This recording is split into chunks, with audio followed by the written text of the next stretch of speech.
Hey, what's up? It's your girl, Nancy. You tuning into 98.1 FM Urban Heat. Make sure you're listening to Coach La. Get your therapy session so that you can feel good in the inside and out. It's the Maritime, and we are the Sparring Minds podcast. Make sure you tune in each and every Sunday night to Urban Heat with Conversations with Coach La. 10 p.m. every Sunday. Be there.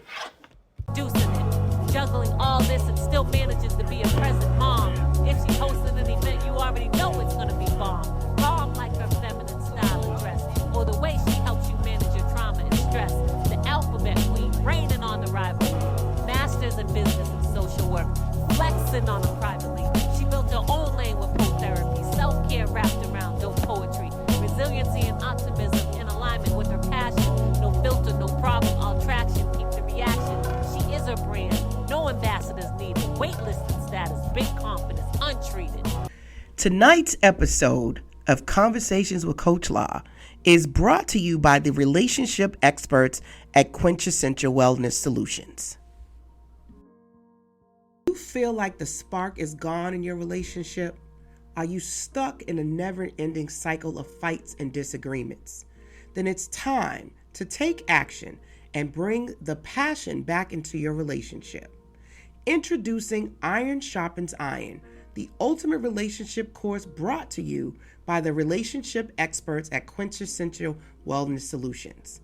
Designed to get to the root of your relationship issues and revive your relationship. With the expert advice and real-life strategies, you will learn to connect and communicate in a healthy and meaningful way.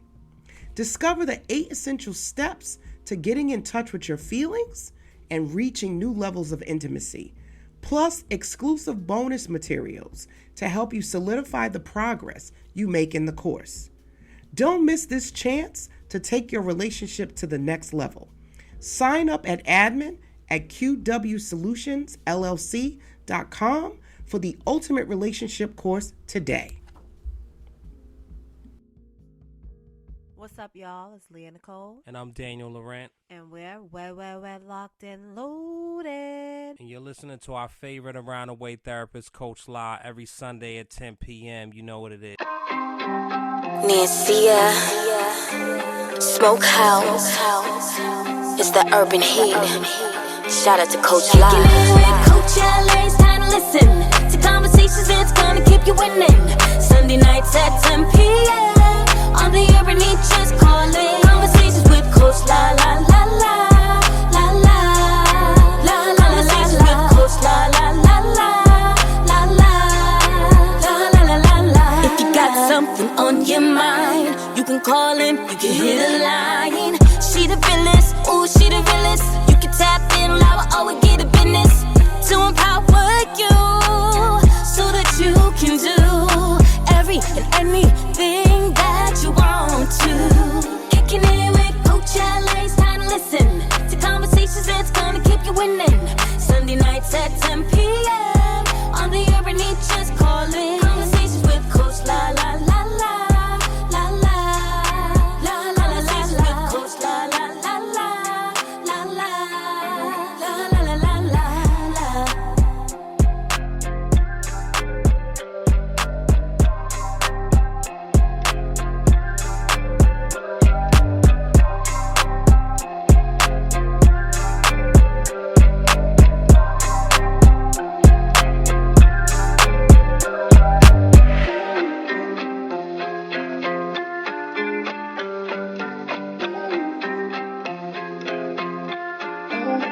Yes, we have a special guest on the virtual couch tonight.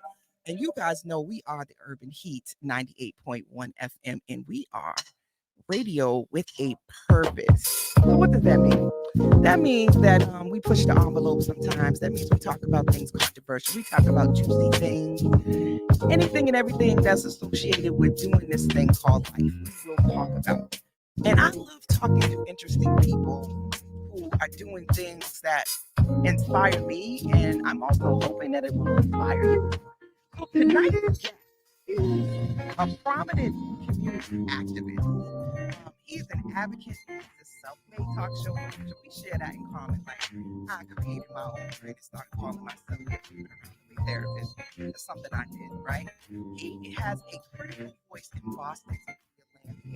But over 40 years in this field, he ain't playing. 40 years is a long time. You know, they say hours to become an expert in something. So he got us beat with that with a 40-year career. He has mastered community building relations by serving in multiple leadership roles and positions in the Boston's non-profit sector, and also at 3 different levels of government. Where he bad, right? Not to mention, he was named Boston Magazine's most influential Bostonian. So I told y'all he bad. And he has a real humble background, growing up in Bromley and really just being dedicated to the communities that he serves and giving back to his community is a whole other type of love and care that a lot of people don't take that responsibility to both a mentor, a pillar, and to open himself up. But what he's done that's really, really dope, among all the other things, is create his own platform called Java with Jimmy. And I think for me, that is huge because he really did that in response to COVID-19 and wanting to create a space and a platform where for Black and brown folk, and it's really community driven, it's organically driven, it's informative, it's resourceful. And with over 13,000 followers, he comes on 4 days a week. And I just think that's pretty dope because he creates everything himself. So without further ado, I need y'all to give it up to Mr. Java with Jimmy, also James Hill. Mr. Jimmy is in the building today. Conversations with Coach Lottie, and about to join me on this virtual couch. What's up, Java? So it is so funny to when people say what's up, Java. I will never ever get used to it. I really like your hat. I sat here all this time and I'm just really looking at it.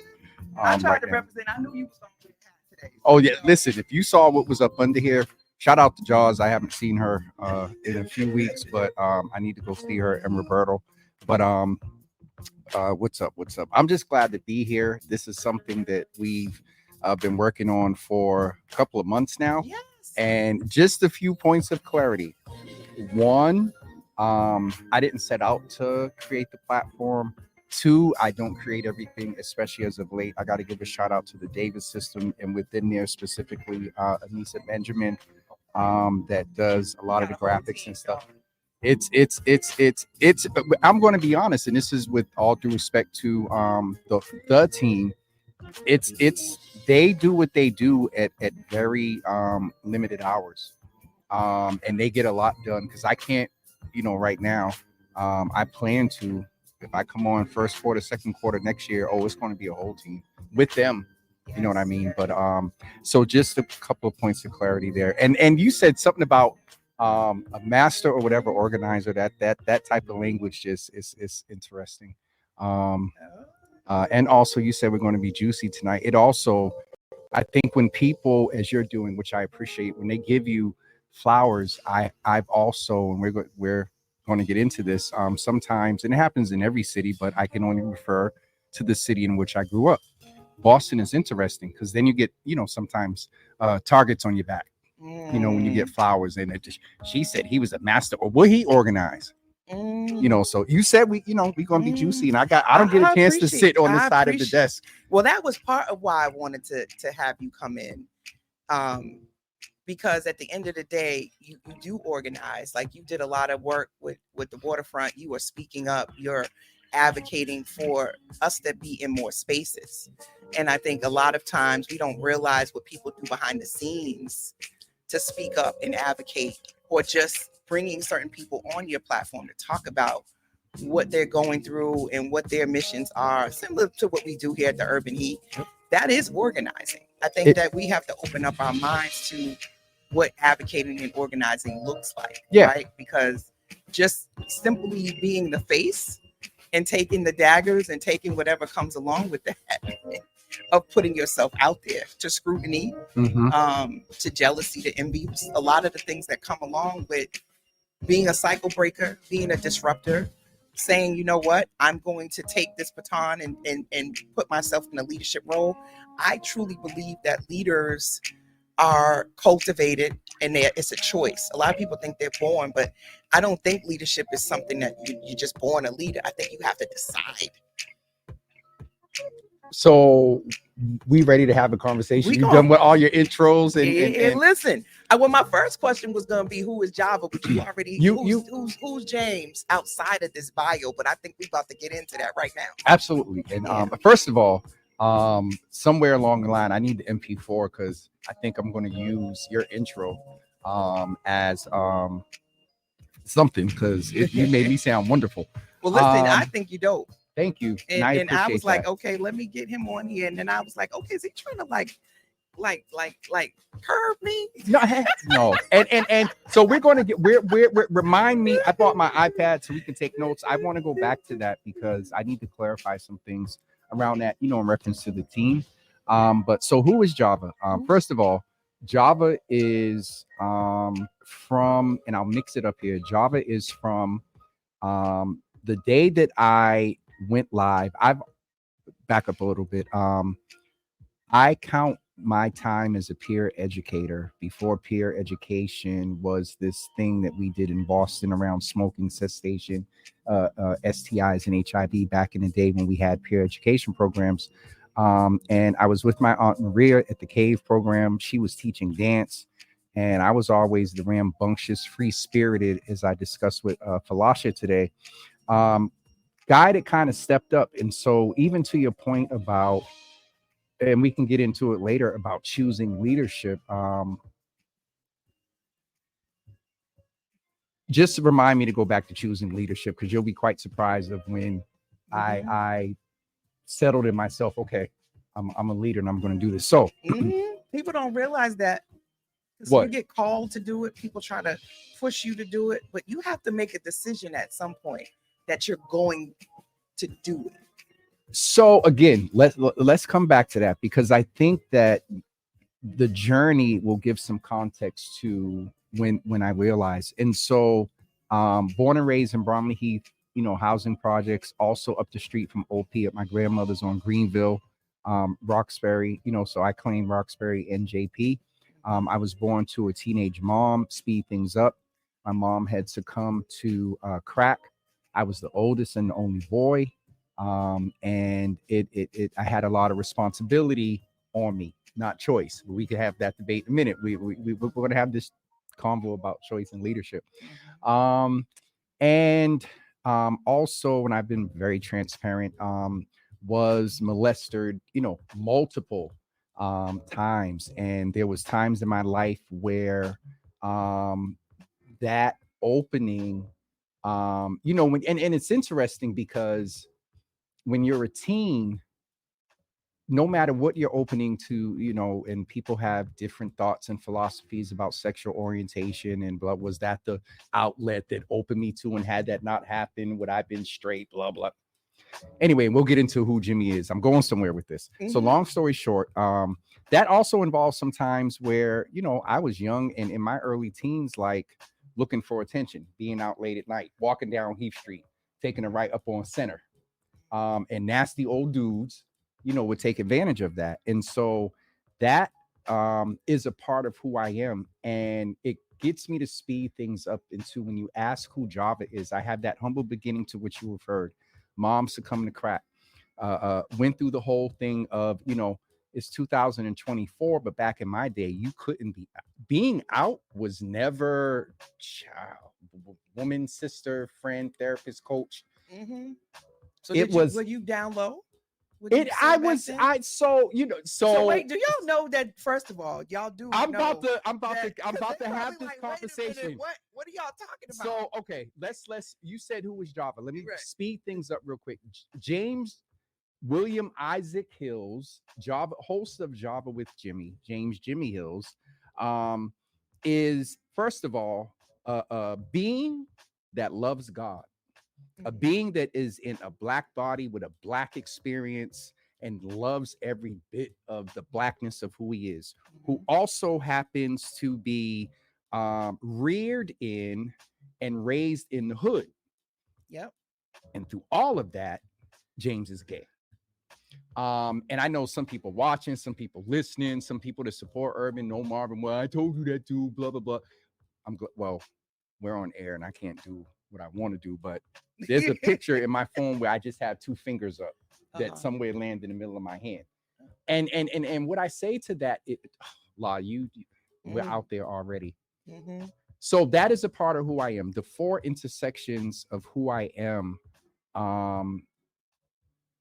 When you talk about leadership, it's only been within the past 4 years of realizing. Tonight's episode of Conversations with Coach La is brought to you by Virtual Services by Shamina Austin. Do you need to delegate some tasks, or are you looking to declutter a space? Well, assign it to her. Introducing Virtual Services by Shamina Austin. She's currently accepting new clients and offers a variety of back office services depending on your needs. Contact Shamina at 857-273-1528, 857-273-1528, or email shaminaaustin@gmail.com for more information. Coach LA is my favorite around the way therapist. Make sure you tune in to Conversations with Coach LA on Sundays at 10 p.m. on Urban Heat 98.1 FM. Conversations with Coach La. Coach La, your favorite neighborhood therapist. Having real hard convos, contrasting pessimists. Generational trauma explored, broach delicate. Getting to the root of the pain, healing impediments. Every week signs copay, free lessons. Bet on self, trust the process, no questions. Feel your feels, journey to be healed, no stressing. Conversations with Coach La's now in session.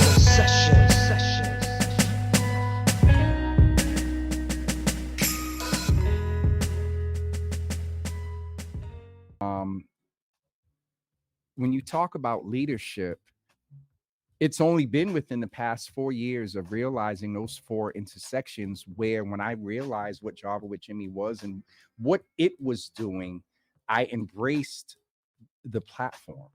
I think what people attribute to credibility and a credible voice and all that, it's because I'm comfortable. I'm comfortable saying this now. I put in some work.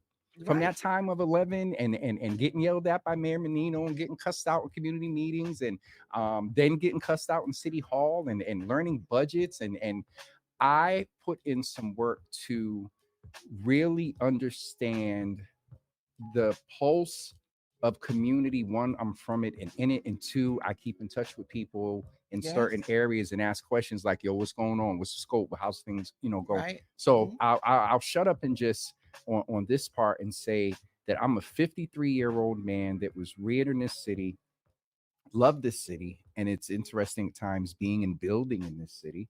But I am so comfortable in who I am and where I am in life. Everything is not perfect. It's fourth quarter. And if you're a business owner, Y'all don't even understand. We got 76 or some odd days left. It's like the final push, give you the baton. You trying to run that last leg. You're trying to run that last leg. And where I came up, where a lot of and I struggled with this. And then now I'm like, oh, and I don't ever want it to come back. But when COVID numbers went up, so did my income. And what I mean by that is DPH, MGH. Let's talk about it. It's the truth. Some of us, COVID was like a blessing. This came out of COVID. It created opportunities. I got a lot of virtual clinical opportunities. And being licensed and having the technology set me up to get opportunities and be third-party billing and 1099 and contracted with companies that just needed someone that was willing to support their organization virtually, and someone that is Black and a woman. Somebody that was Black and a woman. There was multiple factors that allowed a lot of people to have an opportunity that they wouldn't have had COVID not happened. Yeah, absolutely. And I mean, I recognize that. And so just on the point of fourth quarter, everything is not perfect or whatever. But at the same time, I do a lot more exhaling now than I do inhaling. Well, you know what I mean. I'm You comfortable. feel like you can breathe. I feel like I could. Well, yeah, I feel like I in the process of breathing, I am more attentive to my exhales. Let's frame it like that. Well, that's an interesting way to put it. I think so. Let's to not glamorize it. Yep. There's a lot expected of those that decide to jump into entrepreneurship and to become a voice. Yep. Because you're putting yourself on Front Street. Everything you say, everything you do, no matter what you do, there's going to be commentary with stepping into leadership. So I know you wanted to circle back, but I think a lot of people are on the fence in terms of betting on themselves, which we're going to talk about. Yep, absolutely. Later. Yep. Because there's not all this game. There's also a lot of risk of jumping out here and saying, I'm going to go and follow my dreams, and I'm going to go put this platform, and I'm going to be the face, and I'm going to be the voice. That's the thing, La, that this was, I think, okay, let's go into the leadership thing. My leadership right now is based in the impact of Java with Jimmy. And so when you refer to leadership, for me, there's a lot of context to things present. As much as I just said years ago, blah, blah, blah, blah, blah, the 40 years, thank you. You're helping me in real time. She's trying to have a real therapy session right here in real time with these breakthroughs and whatnot. I'm trying to say, like, you took childhood and being the oldest. You're the oldest. Yep. We share that in common. Okay. So positioning. So I'm glad we brought this now. Positioning, right? But not a choice. Some people inherit title. Okay. Right? You inherit a title. So being the oldest is an inherited title that therefore means that you should be a leader. Yep. But everybody who inherits that title does not lead and is not a big brother or a big sister and does that. So we still, at some point, make a decision, because not everybody's brothers and sisters make that decision to step into that role and to be a leader of their siblings. Some of them just go do crazy stuff and don't do that. It is, and it's interesting because I forgot how many years, but I think at one point in me and my sister's lives, I felt like I had to apologize because what my mother was going through, and I was my grandmother's first, and so I had went to live with her, and I often wondered with some of the things that my sisters experienced, would they experience had I stayed home? And so when you were just saying that, I agree with what you're saying, but just hearing you say that, I can't say, oh, you're right. And without the thought that entered my mind that there were times as being the older brother that I didn't make the choice of being that leaderful brother. I always looked out for them and things like that. But it's just a thought that when you said that, I couldn't be my authentic self without just sharing that thought. Well, I know just because I was the oldest, I resented it, right? I resented the pressure. How many younger siblings? 5. There's 6 of us. Oh, yours was different. I had 3. Okay. That's a little bit different. Okay. Because I never resented, but if there was 5 of them, Cammy, Nikki, and Misha, Jesus Lord, if there were 2 more, it was a lot of pressure. And the pressure was, you are the oldest and you're supposed to lead and you're supposed to set an example. Well, I was the only boy. And I was a girl. I was a big brother. So I wanted to be a boy. Because how many brothers? I have 3 brothers and 2 sisters. Okay. And where are the 3? Right after you? So it's me, then my sister, then the first boy. Okay. All right. And then after that, there was 2 more boys, and there's a younger sister. Oh, so you was raising boys. That's why you're so good with your son. Okay. Positioning. It's positioning, but it also is like inheriting a title. Like there's some people back to that because of you working at a place in seniority, you get bumped up to a leadership role, but you're not a leader. You have no clue, and you don't do a very good job at it, but you have the title. That happens in a lot of places, places, right? Yep.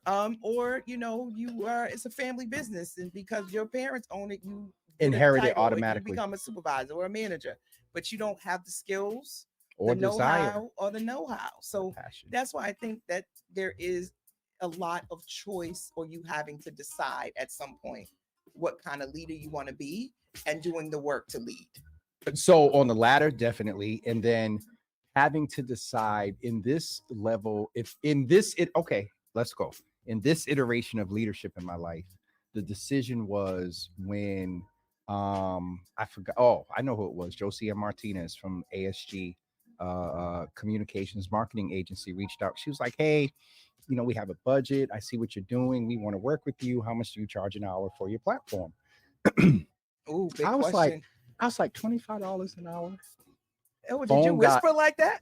I didn't know. I'm saying it like $25. I'm saying it like that now, based on what I'm about to say to you, what she said to me. Okay. And for a lot of y'all that have an issue, corporate and whatnot, when y'all see my rate sheet, go ahead. Let's it was $25 an hour. And by the time she ran up me one way, and then ran down me another, I got her immediate rate sheet, and it really put me to a point of realizing that I had something. And even before that, I got to say, Law, that the comments, I mean, within like the first week or two of me starting, people's family members were passing. They were commenting and saying that in real time and live, like, Jimmy, can you pray? And those first few weeks were crazy. And so I realized, thanks to people like Thaddeus Miles, that years, and like I remember being in his office in 2018, and he was like, oh, you support and helping everybody else's vision, and you building all this stuff. When you going to do your own thing? And that's usually the big question, right? Well, I was either going to be a pastor, a nonprofit leader, or a politician. I was supposed to run for city council in 2013. And you just put it all into one with Java with Jimmy. You a pastor, you damn near a politician. Don't y'all got to go to commercial? Listen, dope. But we all gonna do some shout outs. So I want to shout out Mina Shea Style Journey. What's going on, Miss LaDonna? Hey, Diva. We also got Veronica. We got Chris, Coach Chris. What up, Chanel, Remy in the city's in the Remy's building. in the building. She's in the building. She's fam here at 98.1 fam period. Yeah. Hi, Remy. We got Reggie Fathead Santos. Reggie, that's Deacon Reginald. And he knows what that is. Yeah, what's going on? And shout out to everybody on Instagram, LinkedIn, Facebook. Let me put this on LinkedIn. We are alive everywhere and anywhere. Please share the live. Definitely give us some hearts, some stars, some thumbs up, comments, questions, all that good stuff. So normally I ask people what and how this therapy, what does that mean to you, and how has that played into your journey? Because now you promise not to judge me. Of course, this is a non-judgmental place, but I can't speak for the listeners now because they all listen. As long as people like Thaddeus and some of my Thaddeus. Okay, and some of my clinical friends aren't on, then I'm good. Listen, they gonna listen later because you know it's going everywhere. Well, I shared it, so they probably will. But I'm curious because the intersectionality of being a Black gay man in Boston. I grew up in a similar time as you. That was not something people were wearing like a badge of honor. And I let me be 100. And no disrespect, I'm very unique. And let me just say that. Well, this is going to take us off a little bit. Let me just say real quick that in those intersectionalities, in my loving God, I'm not fully embraced by traditional church because. And you said you was gonna be a gay pastor? No, I wasn't. So you really, we gonna have to do a part 2. How was you gonna say you that? got a pen and paper over there? Just make a note. I brought my iPad, but I can't even. I can't even break to get into it right now because we and I got it. Oh, there's a few pens over here. Marvin at least got that in here. Okay. I can't wait to start talking trash about. No, I was not going to be a gay pastor. I've never been one that necessarily. What up, Bella? Denied. I and still till this day, I'm out, but I don't wear a flag. It could be my hood orientation. It could be my orientation of the fact that though I'm out, my conditioning. I didn't come out till I was in my 40s. And you don't. So this is interesting because I was telling you about Jason Lee. Lee. And we were speaking about that. I don't know. This younger generation in terms of homosexuality is just really different than what and who I knew. You were either you couldn't tell or you were more feminine. You still can't tell. Right. You didn't know unless somebody told you. or you were just very much flamboyant, as we called it. I don't know if that's or politically slightly correct to flamboyant, say, because I've never. right? But I think there's a lot of different things going on within the community, you know, in terms of how you're supposed to show up. And I think that in itself is like, let people be whoever they're going to be and how they want to show up. I don't think there's a way to be gay. There is no way to be gay. There is no way to be gay. However, the gay model is highly based on the effeminate white man who is attempting to be a black woman. Ooh, you heard what the hell good this. Oh, we going there. So let's do a macro breakdown of what you said versus when we're in 2024. There is unfortunately a perception of an agenda that people who are out in their comfortability of who they are have an agenda of turning other people out. Thank you. I'm glad you said it. But how does therapy tie into this? Because I think that as a clinician, there is now with, you know, transgender and everything that's going on with that, there's now a lot of support around supporting the mental health, supporting understanding your identity. And it's becoming more of an identity thing than just sexuality. So as I was getting ready to say to you before, I'm not your typical homo. And I say and use terms like that, not to offend nobody, but I'm part of the community. And that's just how I'm being my authentic self. Right. And what I mean by that is when you talk about the mental health for people, when you talk about the transgender community and whatnot, there is a lot of support, I believe, as it should be. However, as much as I said that, embracing and accepting in who you are, you also at the same time, when you have a marginalized community that has been marginalized for so long, when there is a crack, it's similar to water. You can't stop. It's just going to go and keep going until it just cracks, until it fully cracks, and then the dam is broken.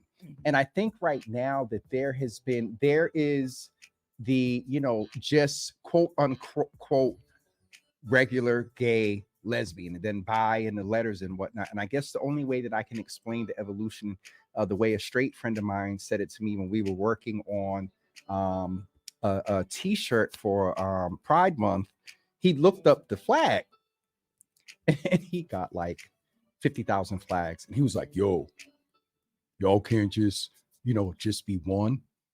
The point I'm making here is that there is no perfect way to be gay. People have to be authentic in themselves. Mm-hmm. But even in 2024, the mental health, there's with it. What I can appreciate for the trans community is they're out and they can be themselves, however they identify. Correct. Specifically within our community and a lot of my experience, and this brings up the Diddy situation to some extent, not his freakiness and giving no pass with that, but we got to unpack a couple of things there. DL, men loving men, as a friend of mine says, they can't, because of society. It's a double standard. It's a double standard. Women can go and explore and not be considered a lesbian. But there's that double standard. But then also, the trans community is getting a lot of support. And I don't know if these brothers necessarily want people to, you know, come out and say, y'all come out and we're going to, I'm not saying that. But my point is about no perfect way of being gay based on what you said, my experiences, and I'm not a typical homo or whatever. I thought about this with the Diddy thing, that the reason there is so much that Meek is doing what he's doing. At one point I was like, somebody take his phone. The reason that they're doing what they're doing is such a taboo is because there are brothers that want to just be themselves. And again, there's no agenda, but I know of brothers that just, and I've never said, you know, they'll talk to me, I'm on, you know, Thanksgiving, I'm going to tell her the night before Thanksgiving, I can't do it. And I support wherever they are, but I thought about all of this when you talked about the mental health aspect. And so with the trans community, there's the mental health aspect, but at least there's some support. They're identifying as trans. Brothers that look like me that are going through this or whatever, they can't. And so the mental health, I think, also has to consider brothers and that not dealing with this Diddy crap, but just there's a mental health of that. And the reason that's on my mind is because this is something that as a commissioner that I'm bringing to the attention of the commission, because it's also a contributor to violence. Well, I'm glad you said that, because it is the Domestic Violence Awareness Month. And some of what I think happens is anger is a secondary emotion. So if you are repressing the frustration, repressing your true desires, repressing your identity, who do you take it out on? And who do you take it out on? And on top of that, anybody who knows the truth about you is a threat. So there is, when you say domestic violence, of course, the majority are men putting their hands on women. Mm-hmm. If I told you that domestic violence also has something to do with DYS, you would be, of course it does. You know, brothers locked up and they come home and they're not getting therapy and whatnot. No, there's some things that go on with little. Go on, say it. There's some things that go on with little horny dudes in their teens in DYS when they're locked up 9 and 6 months and just 1 or 2 times something. You talk about repressed. Mm-hmm. Again, feelings. There's no space for that. And one of the things Jason Lee talked about is, the question was, so if a man decides to explore his sexuality with another man, is he immediately gay? And Jason Lee said no. I don't. Cam Newton said absolutely, because he's a straight alpha male, as he claims. But there isn't space for that type of exploration. I remember watching Love is Blind, and there was a gentleman who had met a woman and decided to disclose that at one point in time he had been in a relationship with a man, and he didn't tell her. Was there a whole social media thing that came out about this? And she left him and was like, yes. Heck no, he should have told her at first. And everybody said, well, do women have to tell men? My point. I slept with a woman once in college. Most men are going to be like, so what? I don't care. Matter of fact, you still in touch with her? Right. Are you still down with that? It's not the same thing. It's very taboo. It's very much a double standard. It's a double standard amongst society in general. It's a double standard within the not so much the gay community, but it's a double standard within the Black community as well. Because dudes are all for seeing seeing 2 chicks get it in. And it's okay and it's acceptable, but don't you dare. Again, no agenda here. It's just conversations. And so getting back to the therapeutic point for me, first of all, being comfortable having these conversations as my authentic self is a form of therapy for me.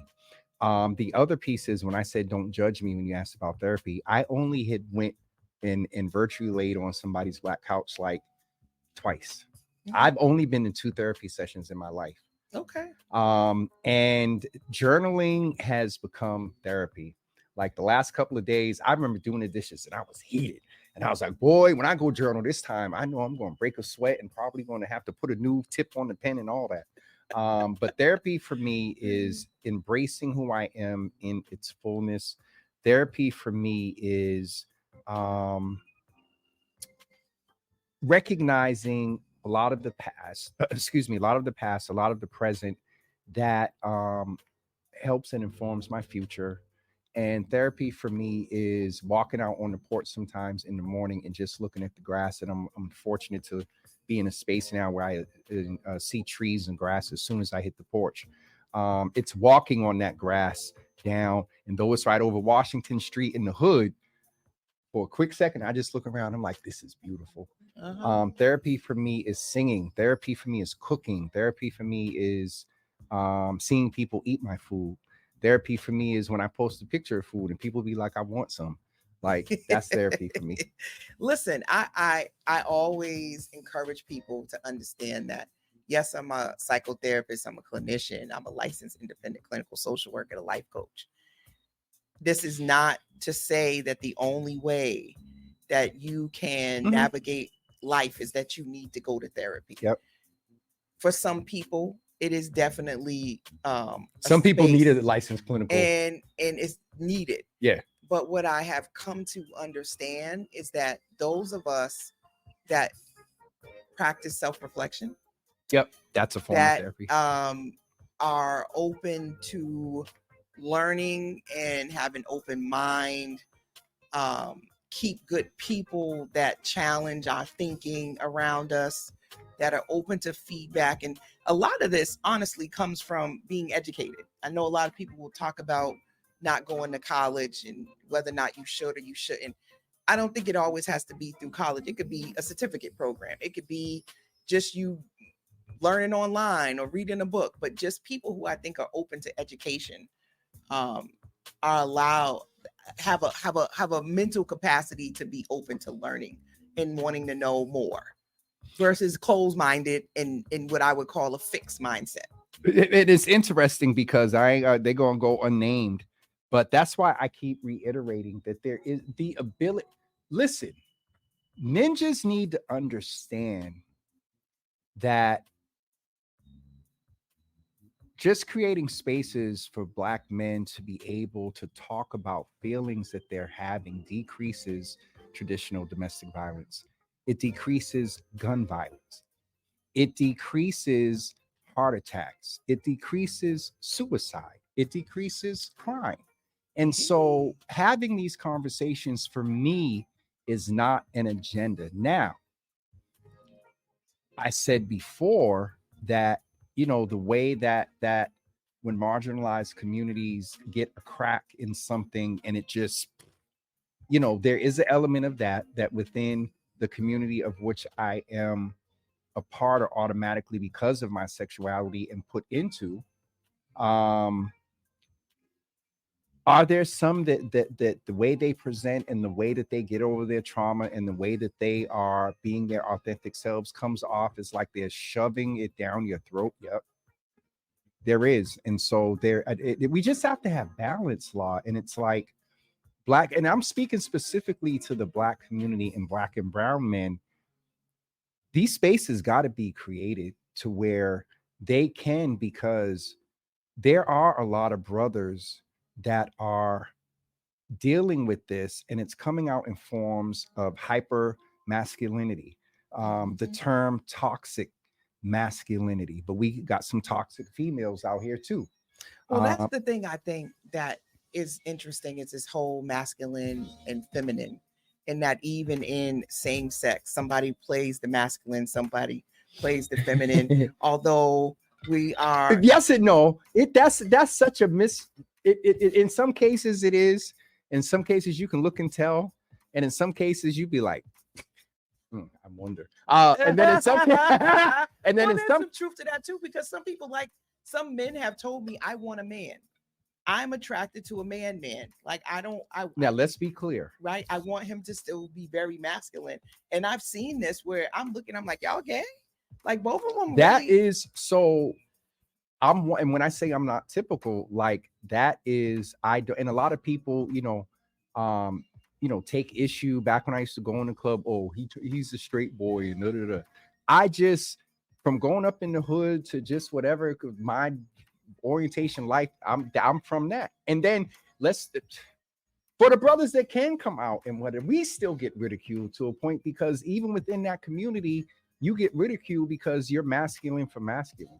Right. And it's like, well, who decides how to show up? I mean, I get these pronouns and everybody has a right to choose, but I just feel like some of the narratives now of like, you want to get rid of putting woman on birth certificates, so that way this real woman versus, I might get ready to get in trouble. But this thing about being a real woman, not a real woman, and what classifies to make somebody a woman. I mean, I just think now we're getting into semantics. We understand genitalia, we understand what organs make you feminine.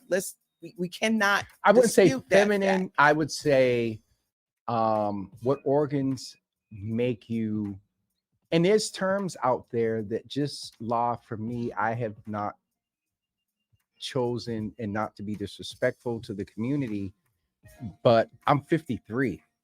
But we can't argue. A fallopian tube is a fallopian tube. A fallopian right? tube is a fallopian tube. What I'm Uterus saying is a uterus. and right? if I you think some of these things are assigned at birth that those are female organs. yes, right? those are female organs. And that's what we know born that they say in the textbook of biology. Yep. That makes you feminine. And let's Or just makes name you and give female. room. Let me So say makes female. you born a female. female. I was going to say woman because you know you're a baby and you're not a woman yet. You're born as a female. Let's also give space for anybody that says, "Oh, well, what about?" Because if I thought it, somebody listening has thought it too. There are some cases where people come out, and I don't know if it even. I don't know if that term Is that true? They come out without fallopian tube? No, not fallopian tubes. I'm talking about that people that are born Hermaphrodite. with. And is that even? No, it's but called I got to ask you. Intersex. It's called intersex. intersex. That's Because the even if correct I don't name. even know, okay, that's the way it's they described now. have to go do an ultrasound, and sometimes people have both testicles and fallopian tube. Yeah, so I found there's somebody online, and I wanted him to he wanted to charge me, y'all, to come on the show to talk about this because I wasn't familiar with intersex, but he chose to man. become a he Oh, because he had both. He was assigned female, And then as he got and older, he decided to switch. I think I heard. to Well, I've heard of other stories, to be a man, but that was after he decided to actually have a child. But this is So the he had a child thing- out of his own body. This is the thing in culture. We because we got to talk about some Boston stuff too. I know because we got like this 15 is- minutes. this and is what- we're gonna definitely have to do. This part is two. what I want to say is I understand some parents who may not want their children to enter their inclusivity, appreciation for diversity, and equity through what some describe seeing a man dressed as a woman. I can understand some parents that have that concern based on what you just talked about. You talking about a grown-ass man that was assigned as by parents to be a woman and then got older. That just, and it's not that far-fetched, that just makes me think of the fact that even some teenagers, even some people, why you think there's dudes that come out and I came out in my 40s, but there are some dudes that, you know, some are sneaking around, but they get comfortable and be more comfortable in who they are, or they explore, even though they thought about it in their 30s and 40s. Well, And I think so there's some that truth to that because this is a journey, people. Life is a healing, journey the therapy, betting on yourself.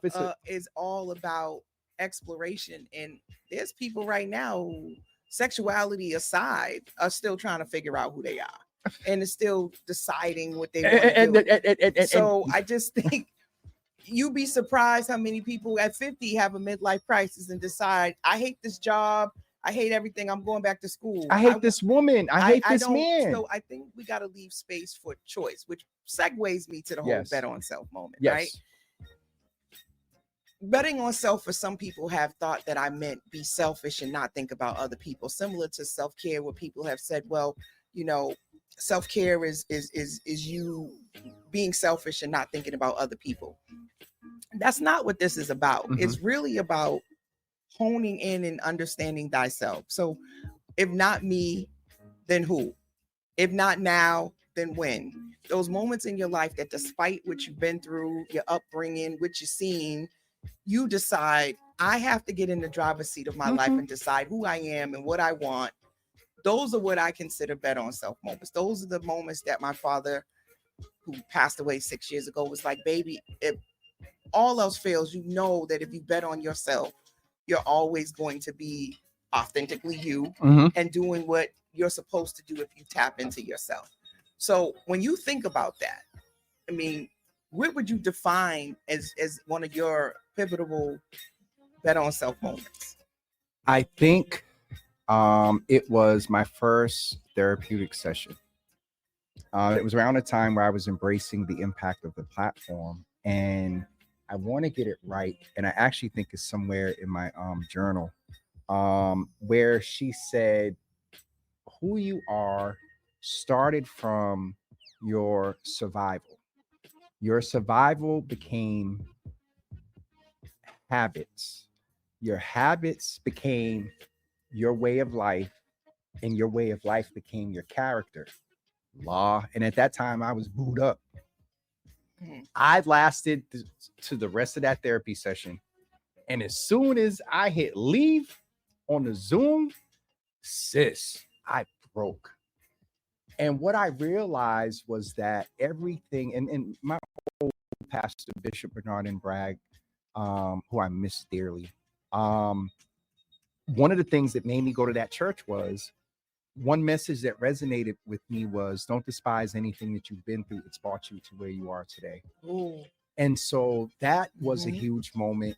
And I also, it was, what's this word? A fluid moment, a moment that it wasn't a moment, it was a movement where this year, the last couple of years, last year and this year, there were individuals, one I particularly knew. They weren't stabbing me in my back. They were stabbing me in my heart. And so you understand the imagery of that. You weren't behind, you were in my face. Right. I can see you. And I can recognize who you are. Yeah. And not even that. It's just that played to be whatever. And for some reason, this particular one, I just decided to practice unconditional love. I knew. I got to a point when the ninja in me was like, okay, here, no further. Either I stop it or something's going to happen. Women and stuff, I don't argue. I don't, and so this year, a bet on self moment was I had to make a decision for me after multiple times of knowing that two similar situations happened where I was just like, you know what? I'm not. And it's no animosity. It's just that I refuse to allow you back into my space in a manner that if and when we fall out and stuff happens, it puts such a cloud on my life. So that was a bet on me moment where I'm taking responsibility and for once not saying, oh, well, I got to be the bigger person. I got to Michelle Obama and take the high road. No, I'm taking the road straight to my peace. And that should be followed up by shit. Sorry, Mom, if you're watching. Listen. Shout out to everyone that's tuned in. Once again, you guys are listening to Conversations with Coach Lala. Your favorite around the way therapist. I got my man Jimmy from Jama with Jimmy in the building on the virtual couch. And we really digging in deep. We tell you guys we got radio with a purpose. So we didn't talk about, being a Black gay man and Boston and leadership and being the oldest and all of that type of stuff. But what we haven't talked about is we talked a little bit offline about jealousy and envy and navigating the spaces and places in Boston. And there's a lot of negative things said about the town we are from. Crabs in the barrel, people in Boston don't support each other. Just in general, being ambitious here, wanting to win here is not always the easiest environment, space. Everybody ain't who they say they are. Everybody's not going to tell you what they feel. How have you been able to navigate that as a Black gay man? Politics. I mean, you've been around for 40 plus years doing this work. So for those that are dealing with that, what is your advice? Be you in Boston or elsewhere? I can only speak to my experience. And people say, oh, you can't just say this is Boston. Boston is very interesting. We set trends. We're a champion city. We are who we are. I have never been more confident in my impact. And I think that at the foundation, despite people not understanding my motive, not understanding how I move, not celebrating how I move around the impact or whatever, I've been able to, and I haven't always done well. I'm in a space now, La, where this is from times of falling on my face, cussing out the wrong person, putting up the wrong post, cussing out the mayor, sending off the wrong email and whatever. And so what I've done now is, I still got that same energy and I'm getting ready to direct it toward some folks that work in the city that's supposed to be overseeing safety. But I employ it very differently. See, I got a little bit where that backslide comes out, and I need to let them know that I still got that energy. And here's the leadership side of that. Sometimes we got to say and do things that everybody don't like. And everybody don't like, and I don't care if the individual or whatever don't like it. Lives are on the line. And so I am just at a point now where I don't care. I am cognizant, and I try to be respectful. I don't call people out as much. I call in. And what I mean by I call in now, I don't call you in until I have exhausted. Anyways, I want to get to the point of giving some advice. Be confident in who you are. Be sure that you're moving in a space of passion that can pay you. And also, don't allow the naysayers to over infiltrate your openness to critique and improvement. Understand and have and pray and ask God for discernment around opportunities, so you won't be in a position where you're presented with a contract. I wish, I got to come back. Yes, because it makes me think about, and I hate that I'm his name because he's famous and he passed away, but he played in Wakanda. And oh God, Jesus, I can see his face. I am Chadwick. Chadwick had a very important message prior to him passing away about recognizing that those opportunities that you say no to are often opening you up to the greater or the better opportunity. And I think that is key. But I think sometimes I think about Maya Angelou. Sometimes just your confidence and just your energy and just your sexiness and just who you are offends people. And you didn't do anything except be your authentic self. And you being your authentic self makes other people uncomfortable who are not being their authentic self, right? Who are not able to speak what they need to say. They're biting their tongue. They're not betting on self. They're turtling up. They're doing groupthink. Getting along to get along. To be a leader means that sometimes you are disruptive. That means that you are not going to be liked. That means that sometimes you have to separate yourself from certain things, peoples, and spaces. And that is not being wonderful, Law. That whenever I get in these public spaces, I like to say it so people understand. For the people that are taking me, referring you to the team is because I'm terrible on schedule. Second of all, this access and this platform and the nature of it, it's a lot.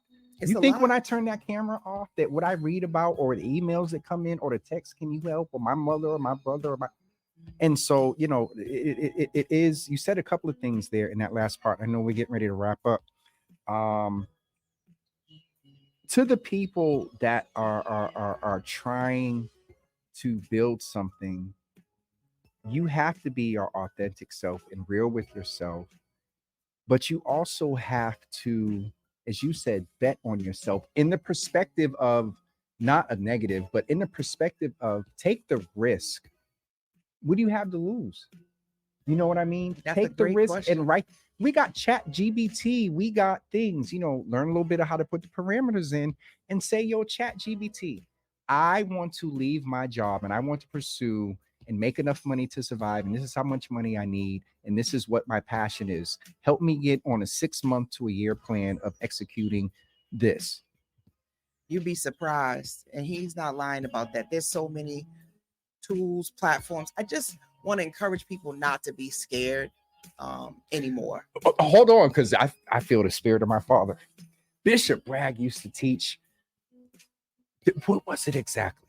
You can't don't not do it because you're scared, but still do it and be afraid. Right, but you can't have both. You can't be grateful and be unhappy at the same time. Take it to the centurion in the Old Testament, in the New Testament. When he said, "Let me explain." I got you. If you're grateful, right? Yep. You got to understand happiness is a fleeting emotion. You're not grateful. You're trying to hold them together at the same time, but gratitude is I think the opener. Go ahead. I was going to say gratitude is despite whether you're happy or not. That's my point. Is if you keep gratitude, it's like almost like joy. Yeah. Because you can be Something gonna make you happy and make you unhappy. Something gonna make you sad, gonna make you frustrated. Like those emotions come and go. But being grateful, place of that stays with you if you understand what gratitude is. You can be grateful no matter what emotion. Absolutely. And you know, fear. Pastor Carl Jefferson is on, and we had a conversation some years ago, and he said, James, what's the opposite of love? What would you say the opposite of love is? Opposite of love, joy? No, opposite of love. Hate. Nope. What? He said it was fear. Oh, well, I can see and that. I don't remember if you're still on here, that. Carl. Okay, I could see that. And what he talked about, I think, was sort of that agape, unconditional love, because we don't understand, and what we don't understand, we fear. And oh God, I can't. I know, but we got to talk about love, because I think people don't understand what it really is, and most people are struggling with that just internally of loving themselves. Because if you love yourself, that means the ugly parts, the dark parts, the parts nobody don't know, the secrets. And most people don't love themselves. They don't love all aspects of the self. And they said you can't heal what you don't tell. And you got to sometimes look in the mirror and tell yourself. And sometimes, on this perspective of love, you help me, because there's two foundational things, two pillar things for me when it comes to love. Three. Love is the foundational thing. Sometimes you have to love from a distance, and sometimes you have to practice tough love. But I'm injecting now this thing of prioritizing loving yourself first, because if you do that, the other two will happen. But in loving yourself, I would encourage people, whether you're getting ready to get into a business, and you need to do this, you need to heal and deal with your mental before you try to be an entrepreneur, because entrepreneurship is a mental stress. It's not for the faint of heart. It's not for the faint of heart. It's not for the people that don't keep good Excel sheets. It's not for the people that can't keep their calendar. Well, you could always get people to help. Yeah. I'm messing. But what I'm about to say is very interesting, and I encourage people to do this and then write about it. At that time, Minister Ann Davis said that if you want to get a good perspective on how God views you, get yourself in your birthday suit in a mirror.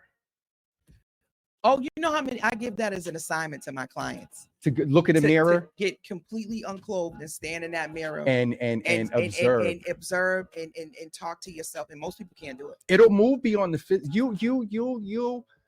physical will be there. The physical, you see yourself every day. Physical, it is what it is. But if you do it with intention and really look at, you may see a scar, and you go back to a memory, and then that memory leads to something, and so, you know, be authentic with yourself first. Get on a healing journey if you're trying to do something in Boston, and then also have accountability partners. And as Sean Brown and other people say, have your your personal board of directors. Right. Then you got to have that one person that can pull your card. I got a couple. One person, at least one, that can tell you about yourself, that you will sit there and that you gave them permission. Oh, here we go. Hold on. Is that Marvin? Expect the unexpected. Unorthodox radio. Who is this? Boston. That's Mark. And beyond. Mark, the boy. FM.com. No, I'm going to go. Who's going to call it? Oh, we're over. We're done. Listen, that right there. Listen, I told Jimmy. I said we gonna go, and we're gonna go. That means that this has ended another virtual couch episode. You're gonna have to come back. I would love to. I'm supposed to come on your platform. Yes, but that needs to be after dark and in person, so that's coming. Yeah, he's gonna flip me on the couch. I'm gonna get a chance to hear some stuff about Coach you didn't know.